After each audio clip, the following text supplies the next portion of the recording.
Urban FM 104.5. Urban FM 104.5. René Rutero, bonjour. Rebonjour la fraîche. Voilà, bien fait pour toi. Rebonjour la fraîche. Tu voulais parler de quoi ce matin? On va parler de nouvelles mesures restrictives pour la lutte contre le Covid-19. Alors, dans le cadre de la stratégie de riposte contre le Covid-19, le mercredi 27 octobre, donc hier, s'est tenue à Libreville une conférence de presse live Facebook sur certains médias en ligne comme Gabon Media Time. Et c'est donc en présence des ministres Pascal Ouani-Ambouret, ministre du Tourisme, Lambert Noël Matane, ministre de l'Intérieur, et Brice Constant Paya, ministre du Transport, que le ministre de la Santé, Dr Guy-Patrick Obiandon, a annoncé les nouvelles mesures restrictives. Donc, le gouvernement a indiqué par ailleurs l'entrée en vigueur à compter du 15 décembre 2021 des mesures ci-après.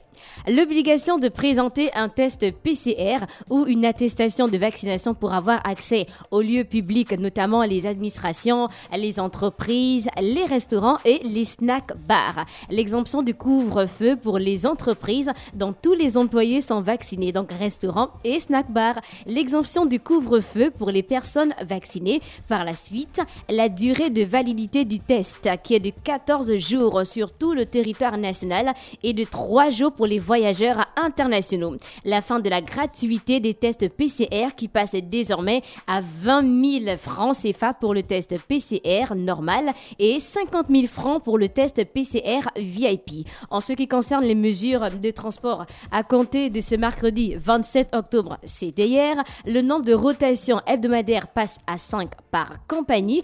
À l'arrivée, les voyageurs internationaux vaccinés et non vaccinés doivent obligatoirement se soumettre au test de dépistage de la COVID-19. Donc, les voyageurs internationaux vaccinés sont exemptés de quarantaine, tandis que les non vaccinés doivent se soumettre à une quarantaine de 5 jours dans un établissement hôtelier agréé sur la plateforme de réservation Assistance Voyage Gabon. Donc, pour se rendre à l'intérieur du pays, les personnes vaccinées sont exemptées de l'autorisation spéciale du ministère de l'Intérieur, et pour les non vaccinés, un test PCR de 14 jours de validité et une autorisation spéciale sont obligatoires. Donc, beaucoup estiment qu'il n'y a rien...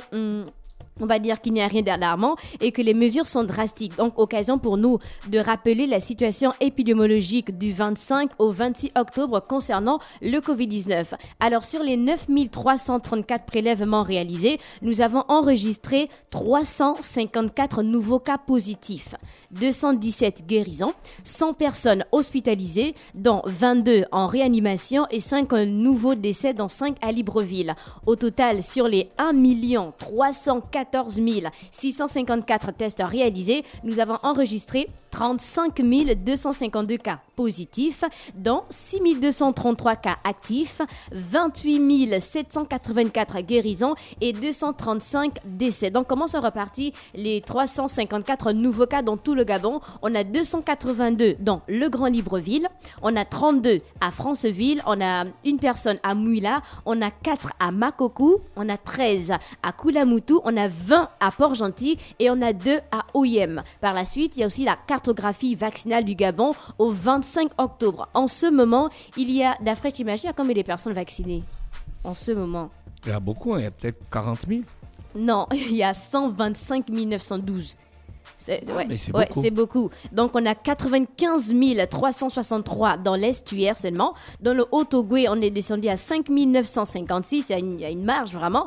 Dans le Moyen-Ogooué, on a 2 961. Ngounié, donc 3 887. Dans la Nyanga, 1752 personnes vaccinées. Dans l'Ogooué-Vindo, 1507 personnes vaccinées. Dans l'Ogooué-Lolo, on a 1569. L'Ogooué-Maritime, 8876 personnes. Wollontem, 4041 personnes vaccinées. Donc, on se demande bien pourquoi de telles mesures. Donc, le virus, donc tout le monde le sait, le virus continue de circuler activement partout dans le monde, en Afrique et dans tous les pays. On a pris des mesures de restriction pour freiner l'épidémie. Donc, certains pays ont adopté d'autres stratégies par rapport à un autre pays. Donc, tous ne l'ont pas fait au même moment ou encore de la même façon. Le Gabon donc a décidé de durcir les mesures pour empêcher une nouvelle montée de cas. Donc, on se souvient, lorsqu'on n'avait pas encore de malades au pays, il y a beaucoup de personnes qui demandaient au gouvernement de fermer les frontières aériennes avant qu'il ne soit trop tard. Et c'est sûrement dans cette optique-là aussi de prévention que le gouvernement décide de durcir les mesures afin de prévenir. Donc, comme je le disais la dernière fois, on voudrait qu'il y ait un 60-40. Donc, beaucoup de personnes se demandent encore pourquoi le 60-40. C'est toi qui as dit ça ou bien c'est le président? Non, c'est le président. Alors, quand tu disais, comme je disais la dernière fois. Non, parce que je parlais de Pfizer. Et quand je parlais du Pfizer, j'ai bien dit que le président demandait ce qu'il y ait un 60-40 au pays. Donc, les 60-40, pourquoi? Parce que les 60 personnes, ce sont les adultes et les 40 personnes, les moins de 12 ans. Donc, les enfants sont les vecteurs, mais ne font pas la maladie. Dans d'autres pays, donc depuis le début de la campagne de vaccination, par exemple en France, on a 51 108 419 personnes qui ont reçu au moins une injection et 49 889 136 personnes qui ont désormais un schéma vaccinal complet. Donc, pour éviter une 5e vague, la France a misé sur la campagne de rappel. On parle de 3e dose anti-Covid.